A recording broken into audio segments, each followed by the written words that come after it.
스가랴는 8개의 환상을 하나님께로부터 받았습니다. 근데 환상이 이제 끝나고 하나님께서 스가랴에게 이제 또 말씀으로 임하십니다. 자, 9절부터 보면 여호와의 말씀이 내게 임하여 이르시되 하면서 사로잡힌 자 가운데 바벨론에서부터 돌아온 헬데, 도비야, 여다야, 스바냐 이 4사람이 언급이 돼요. 그러면서 이제 아들 요시야의 집에 들어갔나니 하면서 너는 이 날에 그 집에 들어가서 그들에게서 밭에 은과 금을 받아 멸류관을 만들어 여호사닥의 아들 대제사장 여호수아의 머리에 씌우고 이렇게 이야기를 하고 있습니다. 이게 무슨 말입니까? 바벨론 포로에서 돌아왔던 사람들 중에 이 헬데라고 하는 사람이 있었고요. 도비야라고 하는 사람이 있습니다. 여다야라고 하는 사람이 있습니다. 스바냐라고 하는 사람이 있는데 이 4사람이 이 이제 아들 요시야의 집에 이제 들어갔는데 거기에 들어가 가지고 그들에게서 은과 금을 받아 가지고 그 은과 금을 가지고 멸류관을 만들어서 누구에게 씌워 줬습니까? 여호수아의 머리 위에 씌워 주라라고 이야기를 한 거예요. 그래서 이 말씀대로 이제 행합니다. 그러면서 12절에 보니까 말하여 이르기를 만군의 여호와께서 이같이 말씀하시되 보라 싹이라 이러면은 사람이 자기 곳에서 돋아나서 여호와의 전을 건축하리라. 이게 뭔 말입니까? 지금 제2성전이 건축이 되고 있습니다. 건축이 되고 있는데 여호와의 전을 건축하리라 또 이런 이야기를 하고 싹이 나온다 이런 이야기를 막 해요. 좀 어떻게 보면 굉장히 상징적인 언어들이 이렇게 많이 나와요. 그러니까 우리가 구약을 읽다 보면 구약을 연구하다 보면 굉장히 이제 조금 어려운 부분이 사실은 있어요. 여기서 이제 싹이라고 하는 것은 우리가 예수 그리스도 앞으로 오실, 그럼 구약 시대니까 신약 시대 앞으로 오실 예수 그리스도를 말하는 거예요. 예전 번역에는 이제 순이라는 그 표현을 썼습니다. 그 순, 부드럽게 돋아나는 싹, 순을 말하는 거 있죠. 근데 이 순, 싹을 갖다가 예수 그리스도 앞으로 오실, 우리 인류 구원을 위해서 오실 예수 그리스도를 지금 이야기를 하는 거예요. 이런 많은 사람이 자기 곳에서 돋아나서 여호와의 전을 건축한다라고 이야기를 하는 거죠. 그래서 예수님께서도 이 땅에 오셔서 자기 자신을 성전이라 그랬어요. 그죠? 자기 자신의 그 몸을 이제 어떻게 보면 우리 인류를 위해서 드리시고 예수 그리스도께서 돌아가심으로 말미암아 이 땅에 신약 시대의 교회가 시작된 거예요. 그래서 여러분 우리가 교회라고 하면 물론 에덴 동산부터 시작을 하죠. 타락을 한 이후에 하나님께서는 성막을 통해서 우리 인간을 만나 주셨어요. 그러니까 성막이 교회가 이제 최초의 교회라고 한다면 성막이 이제 발전해가지고 성전이 되는 거죠. 성막은 이동형 텐트라고 했습니다. 그런데 이동형 텐트가 이제 정착하는 삶을 살다 보니까 성전이 만들어진 거죠. 근데 하나님은 꼭 성전 안에만 존재하시는 분이 아니죠. 온 우주 만물에 존재하시는 분이죠. 그런데 하나님께서는 죄진 인간을 함부로 만나주지 않으셨다는 거예요. 그 특별한 장소, 특별한 시간에 하나님께서 우리 인간을 만나주셨어요. 그런데 그 만나주는 그 사이에 제사장이라고 하는 사람이 있었습니다. 제사장은 그 하나님과 우리 사이에 중재자죠. 하나님과 우리 인간 사이에 중재자 역할을 합니다. 그래서 우리 인간이 함부로 하나님을 구약시대 때 만날 수가 없었거든요. 그러니까 제사장이 그것도 대제사장이 1년에 1차씩 이제 성막 안에 들어가서 성전 안에 들어가서 이제 하나님을 만나는 겁니다.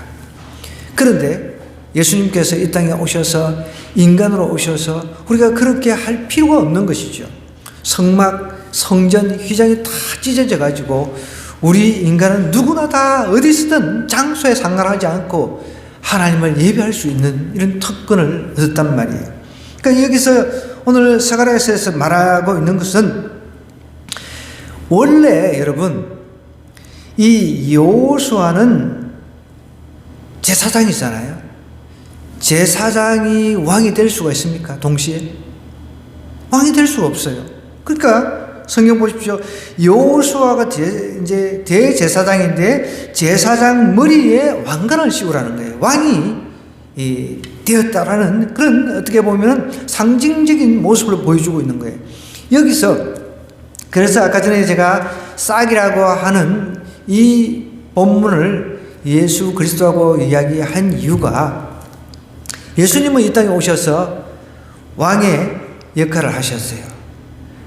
여러분의 왕은 누굽니까? 예수님입니다. 대통령이 우리를 다스린다 하지만은 대통령이 모든 대한민국을 다 다스린다 하지만은 진짜 왕은 우리 예수 그리스도예요. 근데 예수 그리스도의 역할은 왕이자 선지자 대제사장 역할을 하셨다는 겁니다. 근데 오늘 여기서는 이제 왕과 대제사장 역할을 동시에 하는 분으로 묘사를 하고 있는 거예요. 그것을 이제 이 네 사람 도비야, 여다야, 스바냐의 아들 요시야, 이제 요시의 집에 들어가 가지고 거기서 은과 금을 취해 가지고 금관을 만들어 가지고 여호수아의 머리에 씌우면서 앞으로 오실 인간 왕, 우리를 구원하실 예수 그리스도가 오셔서 왕과 선지자 그뿐만 아니라 대제사장 역할을 하실 것이다 라고 지금 이야기를 하고 있는 거예요. 그러니까 예수님께서 오실 이야기를 갖다가 구약에서 항상 이야기를 하고 있거든요. 그죠?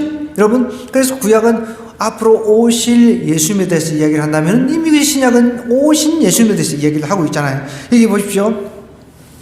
이 11절에 보면 대제사장 요셉의 머리에 딱 씌우고 이걸 상징적으로 지금 보여주는 거예요. 앞으로 오실 메시아. 이제 메시아는 히브리어로 메시아라고 하면은 이제 우리 신약에서는 그리스도라고 하는 뜻이 무엇입니까? 기름 부음 받은 자. 이제 왕과 뭐 선지자, 제사장, 구약시대 때는 기름을 부어가지고 대관식을 했어요. 대관식. 왕의 대관식 같은 거 영국에서는 했잖아요. 영국은 왕정 제도를 하고 있으니까 왕의 대관식을 한단 말이에요. 그 왕의 대관식을 할 때 기름을 부었단 말이죠. 기름을.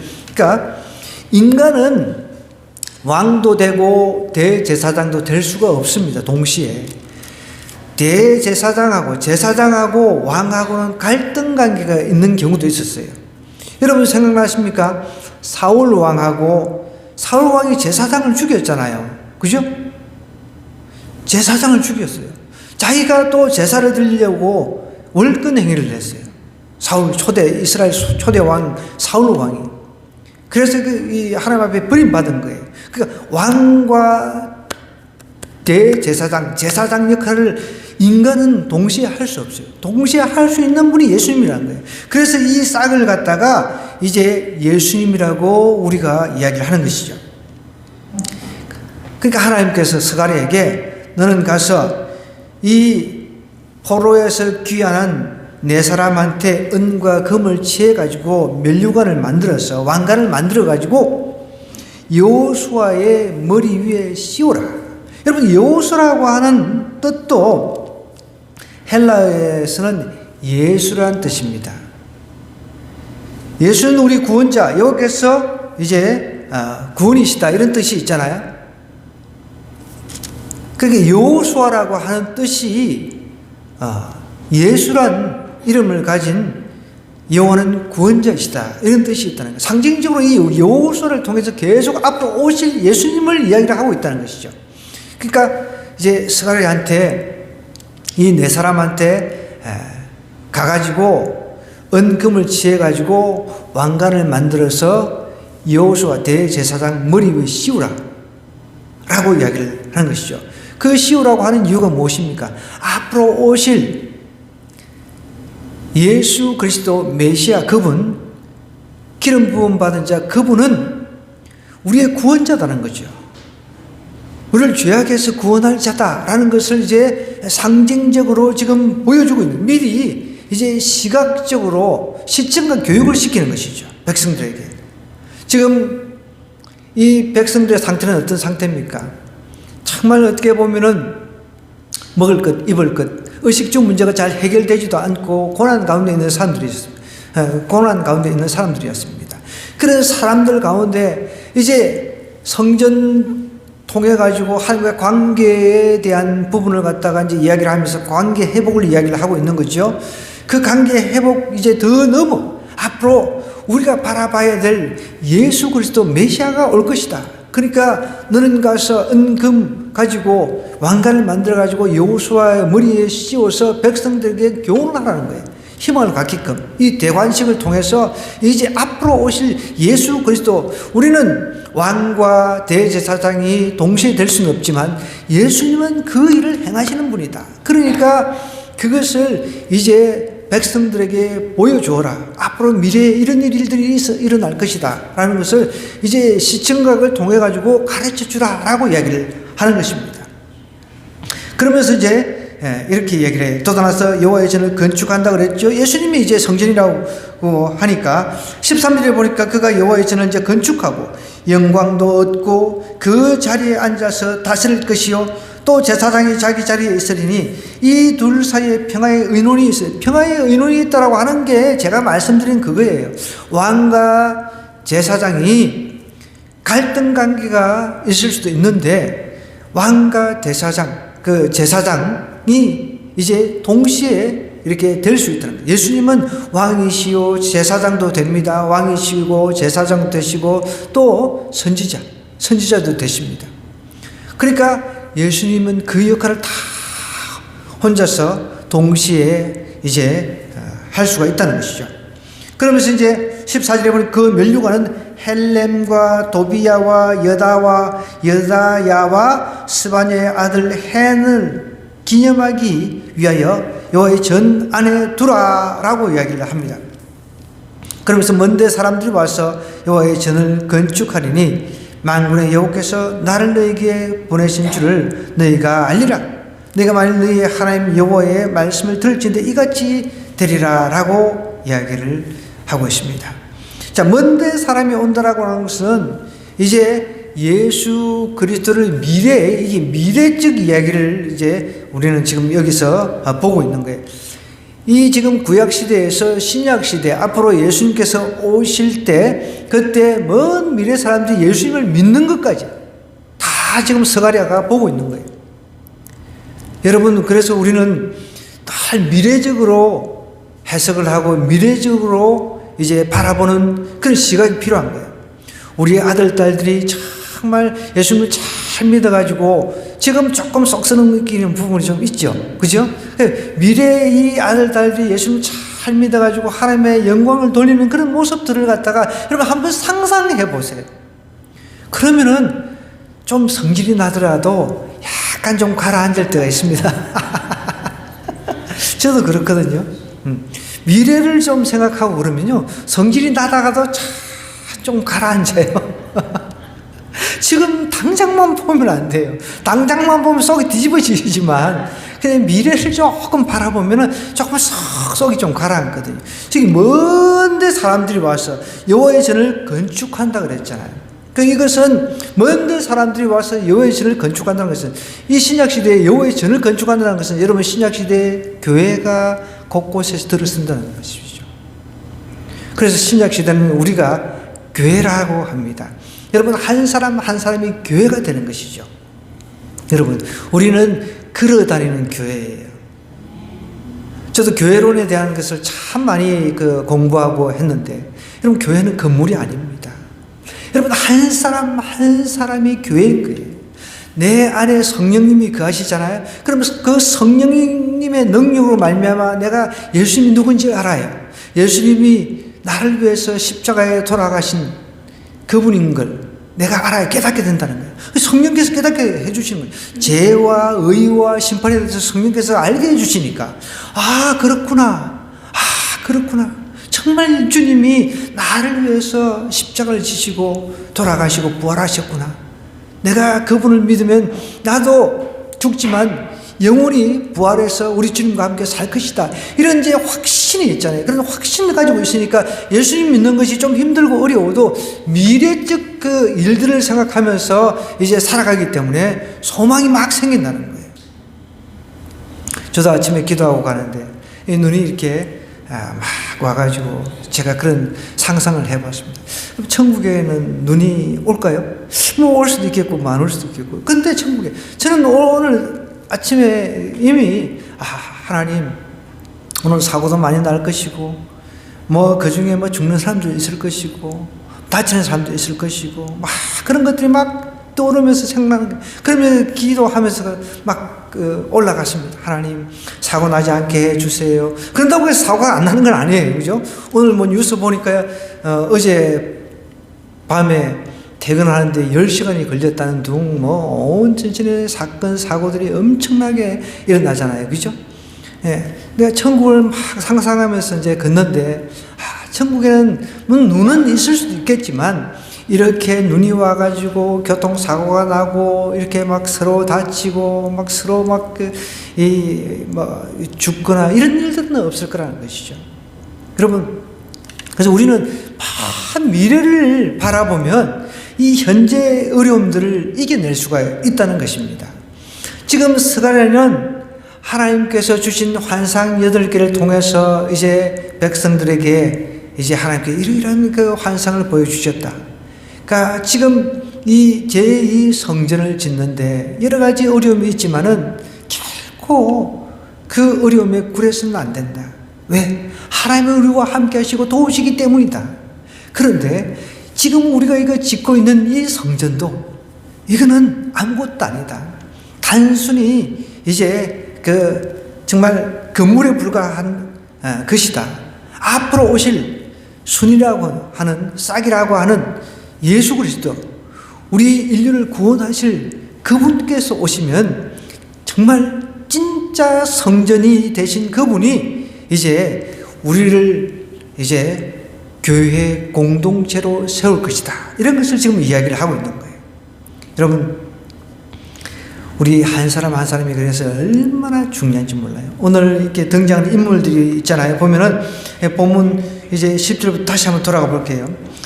헬데, 도비야, 여다야 이런 사람들의 이름 그 뜻을 이렇게 쭉 살펴보니까 다 이름들이 좋아요. 헬데라고 하는 사람은 강하다, 힘이 있다. 이 어떻게 보면 믿음의 표현의 이름이에요. 헬데라고 하는 사람. 도비야, 약간 이름이 조금 도비야 뭐 그 도둑놈 같은 그 도시 같은데 그렇지는 않습니다. 여러분 다 도시라 해서 도둑놈만 있는 건 아니니까. 이 사람은 하나님은 선하시다 이런 뜻이에요. 도비야. 저 사람 도시구나. 그게 아니라 여러분 도비야는 하나님은 선하시다 이런 뜻이에요. 그 이름도 우리가 잘 지어야 된단 말이에요. 이름. 또 여기 여다야죠. 여다야. 하나님은 모든 것을 아신다. God knows everything. 하나님은 모든 것을 아신다는 거예요. 이 이름 너무 멋져. 그죠? 어쨌든 그 부모님이 이 이름을 주었을 텐데 다 이렇게 믿는 사람, 그 믿음과 관련된 이름을 지어주었다는 거죠. 그러니까 이 사람들은 바빌론 포로 생활을 하면서 얼마나 힘들었을까요? 저도 어저께 뉴스를 이렇게 잠깐 이렇게 요즘에 바쁘다 보니까 뉴스도 그냥 필요한 것만 골라서 봐요. 저는 정신없이 바쁘다 보니까. 근데 우리 북한에 선교사만 그 3명이 지금 응유되어 있잖아요. 꽤 오래됐습니다. 그 대통령이 그걸 모르고 있는 거예요. 저도 참 너무 답답한 거예요.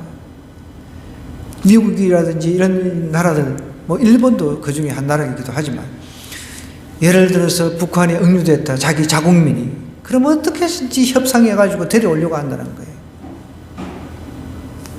참 저도 그분들을 생각하니까 너무 마음이 아픈 거예요. 저도 그 연변이라든지 영길 이런 지역 북경 그러니까 북한하고 중국 접경지대 있잖아요. 바로 보여요. 바로 이제 강만 지나면은 북한이거든요. 그 앞에까지 제가 직접 갔었어요. 그리고 탈북자들이 탈북을 해가지고 한 6개월 동안 지하실에서 이게 살 수 있는 그런 공간에도 제가 직접 가서 보았습니다.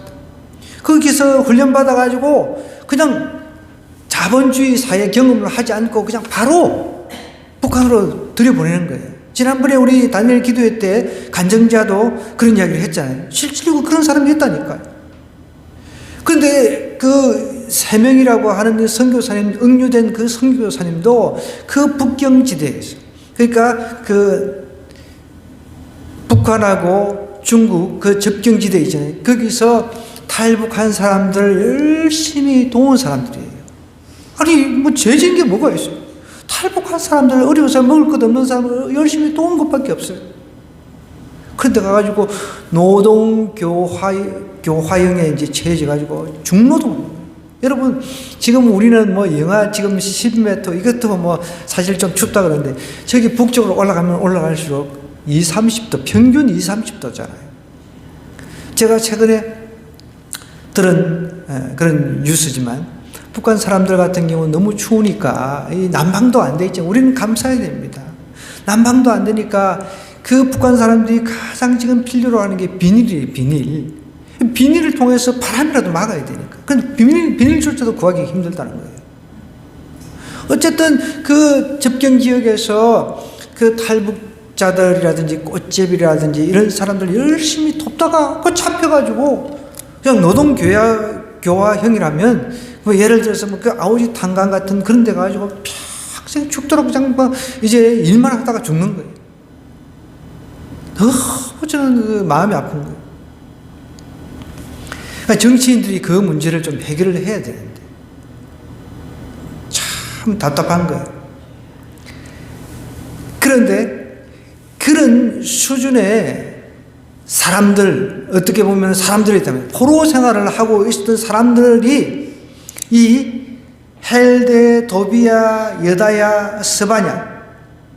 스바냐는 여호와께서 비축하셨다, 이런 뜻이에요. 이 이름이. 이런 사람들이 바벨론 포로 생활 가운데 얼마나 힘들겠습니까?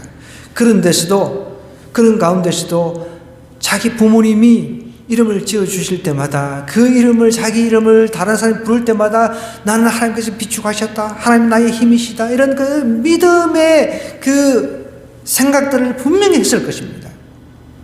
하나님이 나의 구원자신 것을 분명히 인식하면서 하다 보니까 견뎌냈다는 거예요.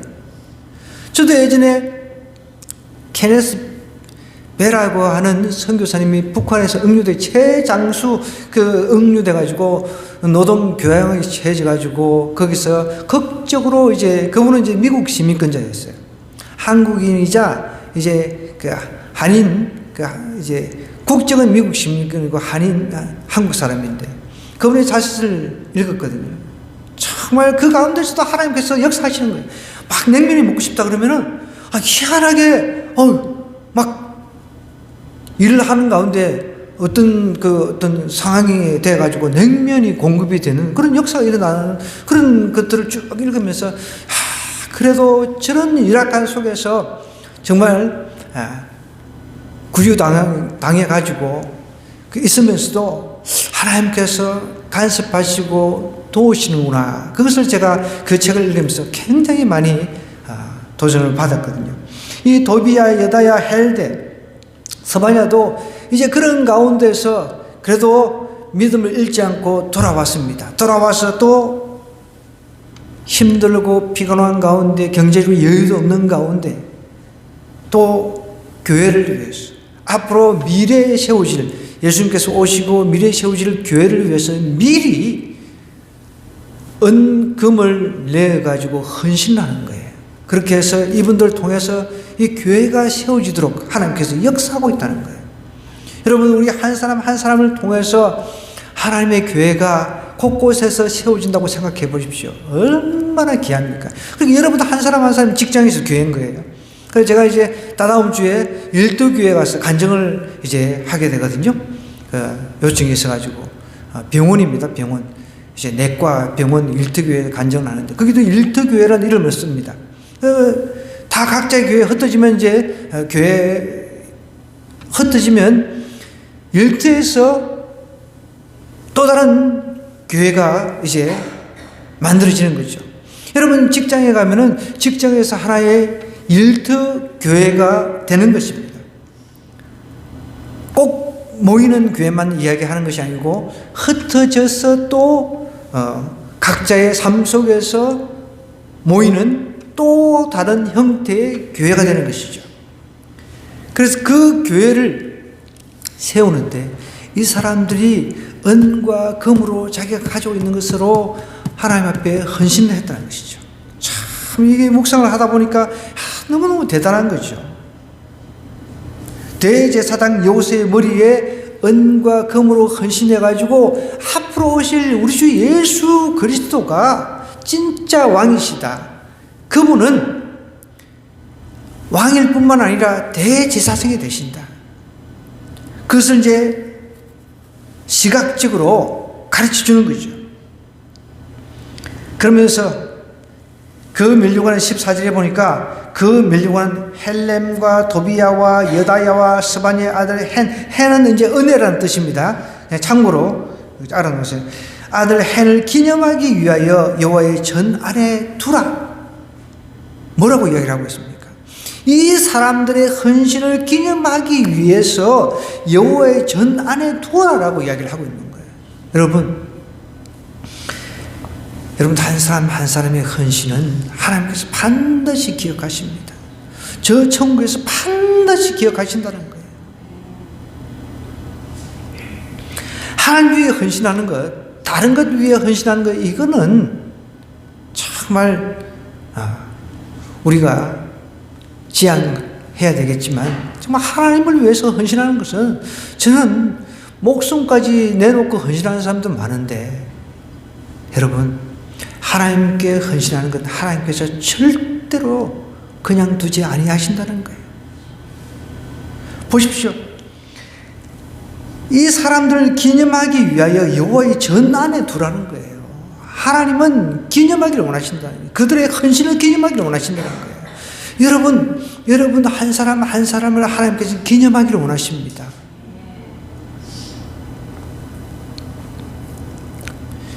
하나님을 위해서 헌신할 때 뭐라고 이야기를 합니까? 달려갈 길을 다 이제 마치고 난 뒤에 자기를 위해서 면류관이 준비되어 있다고 사도 바울이 이야기를 하지 않았습니까? 하나님은 우리를 위해서 준비한 것들 많이 있습니다. 그 중에 하나가 면류관이라는 거예요. 기념해서 면류관을 씌우려고 준비하고 있습니다. 여러분, 우리가 예수 그리스도의 피값으로 세운 교회를 위해서 헌신하는 것은 하나도 여러분 후회할 게 하나도 없다는 것이죠. 오늘 이 말씀 생각하면서 우리도 한번 기도하겠습니다. 하나님, 나의 헌신을 통해서 하나님의 교회가 곳곳에서 세워지게 해 주옵소서. 나의 헌신을 통해서 내 가정교회가 세워지게 하시고 내 직장교회가 세워지게 해 주옵소서. 우리 주여 한번 외치고 간절히 기도하도록 하겠습니다.